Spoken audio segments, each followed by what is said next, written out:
Hello and welcome to the show. Today I've got a Gt6 epic race for you guys. Yeah, I know it's been a while, but today I've got a 2-in-1 race. We're going to do one in the dry here, and then we wanted to see what the cars would do in the wet on full wet tyres. So we went to do that as well. So anyway, I'm in the I'm in the white Mito there. There's a very nice MX-5, a Civic, a Countach at the front. There's an RX-500 special thing. There's a Citroen C2 with a stupid wing in the middle. Lots of wheel spin. Anyway, there's a Lotus Evora thing. I don't know what other cars there are. Anyway, going into the first corner, a Mazda MX-5.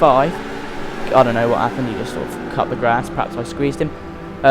I was now coming round to the first corner and having to defend heavily from a Citroen. I didn't think I would have to defend heavily, but it turns out I would, and then the replay cameras are just going to do that fine. Anyway, the Mazda had so much grip, it could just drive around the outside of me, and well, there was nothing I could do. And then it turns out that actually the Mito doesn't have that much straight line speed, so the Citroen defeats the object off the point too, as the Citroen now pulls alongside to try and make a move into the next corner. However, as many of you know, I'm not going to give in that easily and proceed to try and go around that the long way round.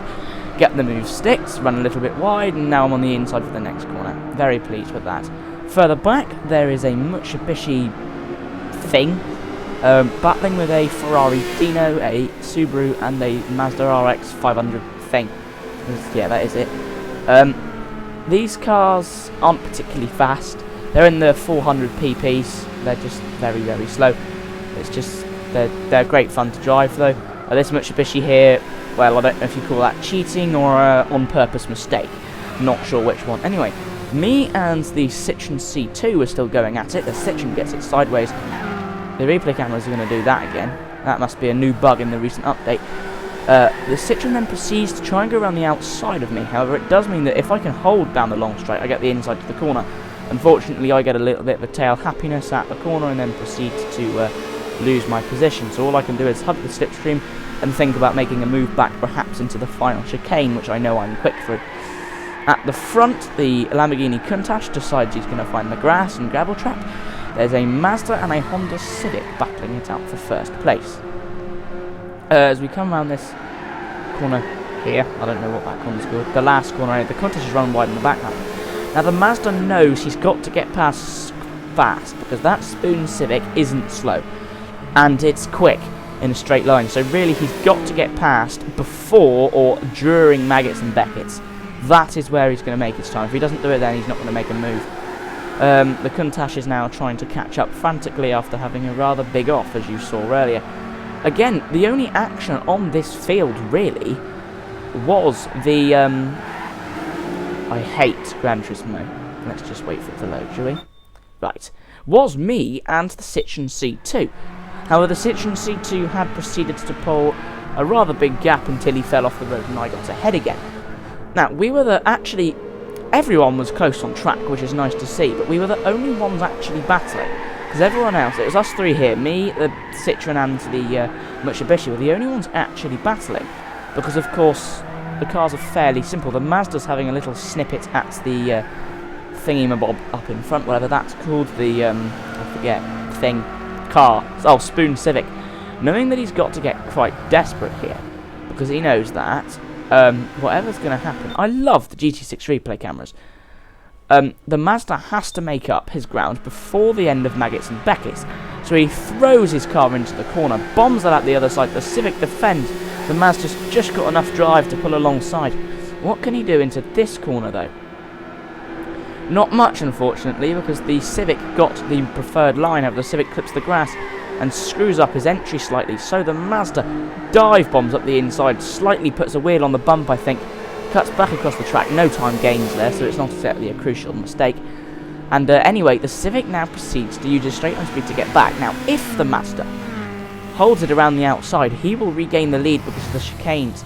And he gives it a damn good go and actually succeeds halfway through the corner because the Civic runs out of balls to brake, I think. So now he's in the lead. Further back, there is the Mito, the Citroen C2, and the Mitsubishi thing having a little laugh. I don't know. Oh, there's the Countach, must have fell off the road again. Anyway, now the Citroen C2 is right up my rear end. As I said, we are actually the only three that are battling on track. There are others who are close, but we're the only three that are consistently swapping and chopping places. The Citroen now knows he's got to put it up my inside into this corner, because I do have handling for the next section.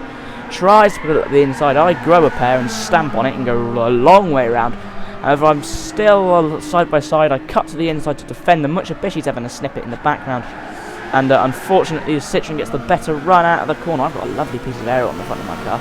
The Citroen can't brake, so I boot it up the inside of the next corner, knowing that I've got to keep it there as long as possible because I don't have straight line speed. On the inside for this corner, little flash of the lights. Now the Mitsubishi can reel it in because he's quicker down the straights. The Citroen chops to the inside, knowing that he'll have to defend. However, he thinks that he's clear. He's really not. I throw it up the inside, somehow, sort of get it stopped without making much contact there, which has been brilliant of me. Now I'm on the inside. Oh, voice broke. Now I'm on the inside, knowing that I can cover it. However, the Citroen just has that go.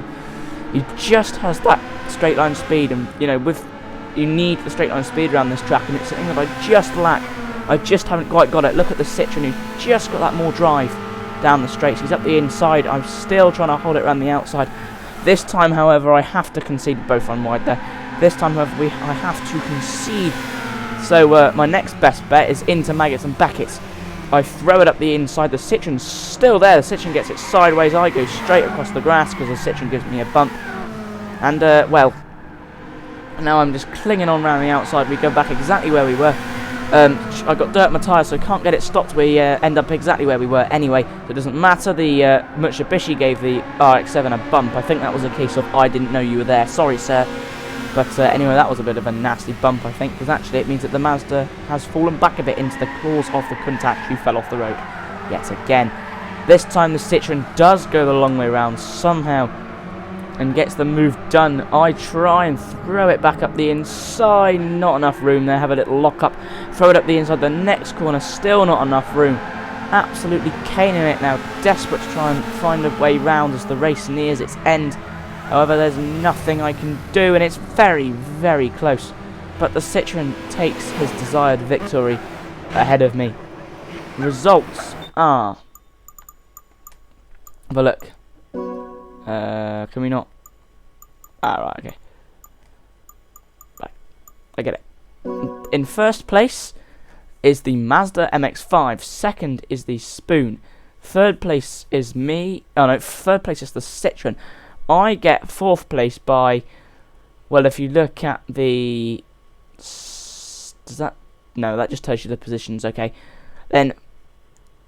Oh, yes, it does. Yes, me and him finished 0.3 of a second, the Citroen and me there. If you look at sector 3 on that track, we finished 0.3 of a second apart from each other. Fifth place was the Mitsubishi. Sixth place, Lamborghini. Seventh, Mazda RX 500. Eighth, Subaru. Ninth, Ferrari Dino.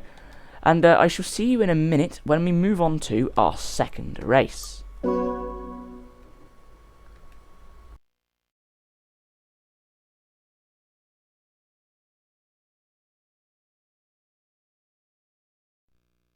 Here we are again with our second and particularly gloomy race. It is absolutely pissing it down.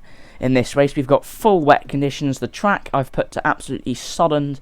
The rain is chucking it down, and we're on full wet race tyres for this. So let's begin. We're same cars, by the way.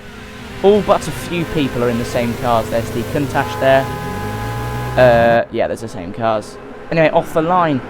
There's nothing really we can do apart from scrabble and try and find some grip. The mid-engined Countach shoots into the lead because he's got that extra bogged down grip, whereas us front-wheel drive cars sit there and spin our wheels for a minute. Now the conditions are very slippery. You can't see anything.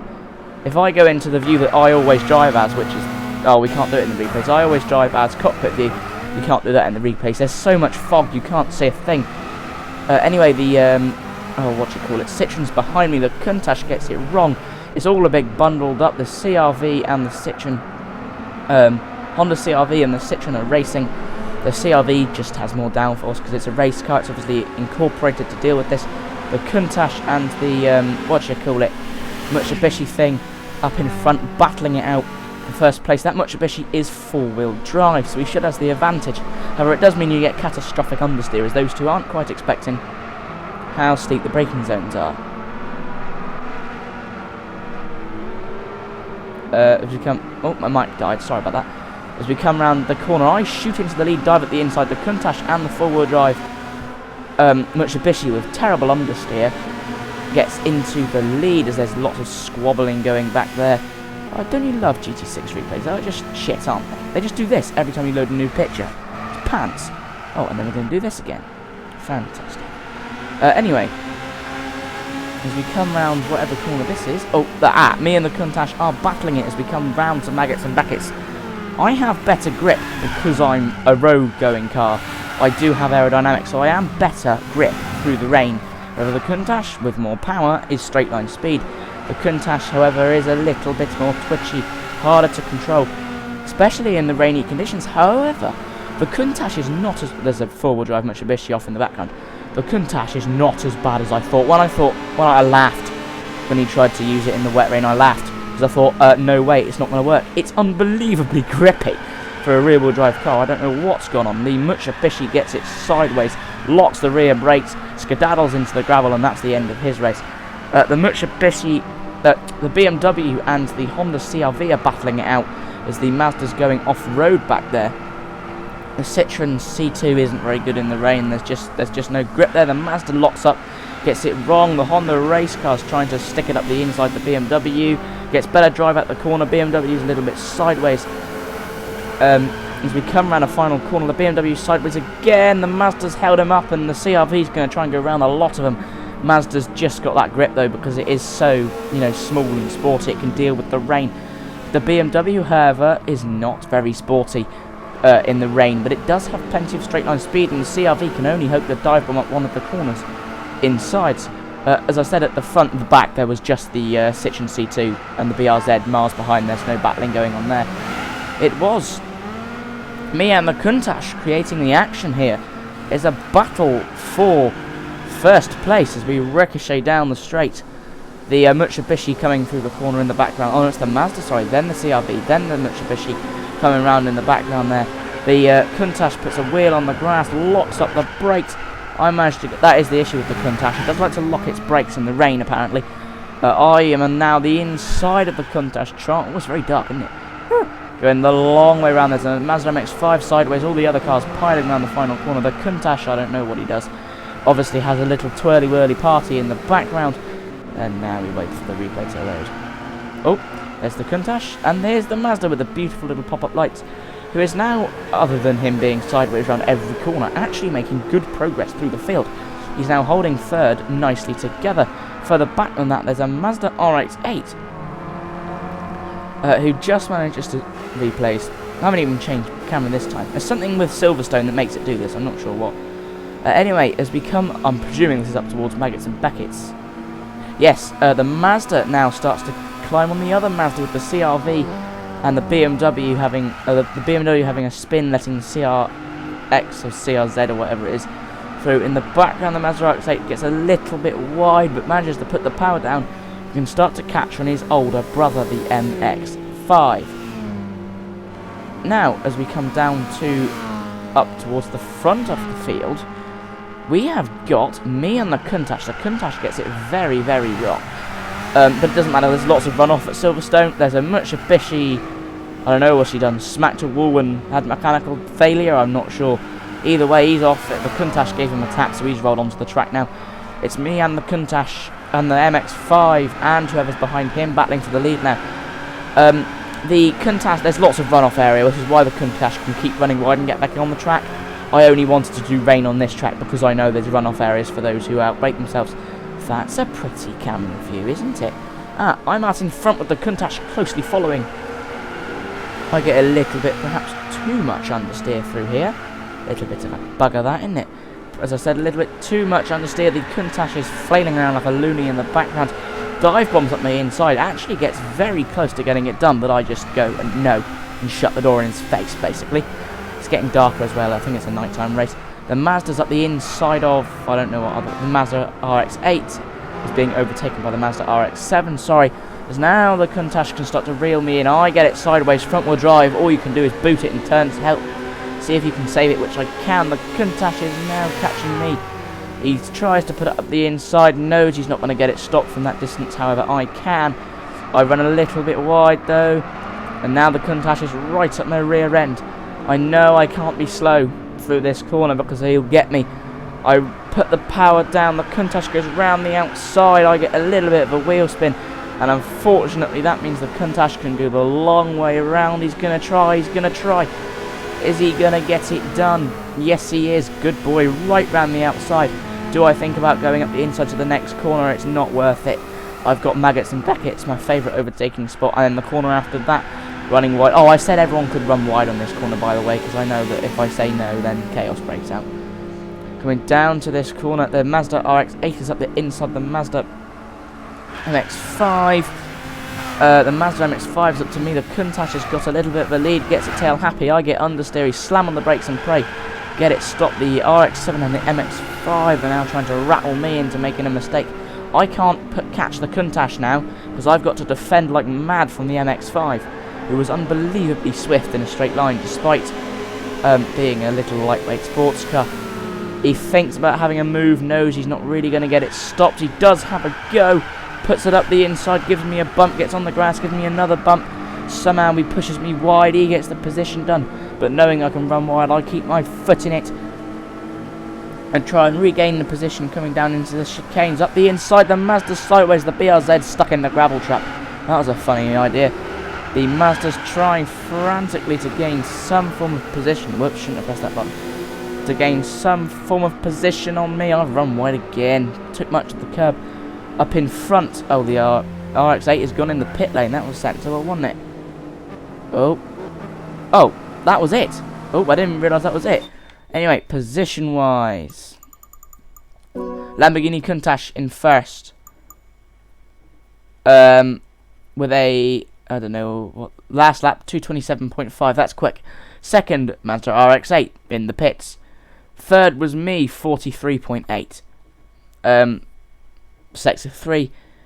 Fourth position was the Mazda MX-5 with a 44.0, so 44 dead for the last sector. As you can see there where it says sector 1, 2, 3 underneath the 29, 229.4, the sector 3, that's the last sector, so that tells you how close you were to finishing. Citroen CS3 gets a 45.2. Honda CRZ is only a fraction behind, with a 46.6. Behind them is the Subaru BRZ and the Mitsubishi, who collapsed in the gravel trap. Anyway, that is it for this race. I've got another trial mountain race for you to look forward to at some point in the near future. I've got a Grid Autosport touring car DLC coming, a GTA 5, you know what's called, silly car, escape the police survival thing, you know what it is, Gt6 silly car build. They're all stored on my computer. They are all coming your way fairly soon. Someone requested when I made this video that they wanted to see the Alfa Romeo's stats, so there we go. Change car. We have in my little Alfa, for those whoever asked, 474 pp, 1.368 cc, 277 horsepower, 6,500 rpm. Oh dear, that's not great, is it? 30.9 kilograms foot of torque. Yeah, that's about it, guys. So, just under a ton of weight down there. So, thank you very, very much for watching. And until next time, goodbye.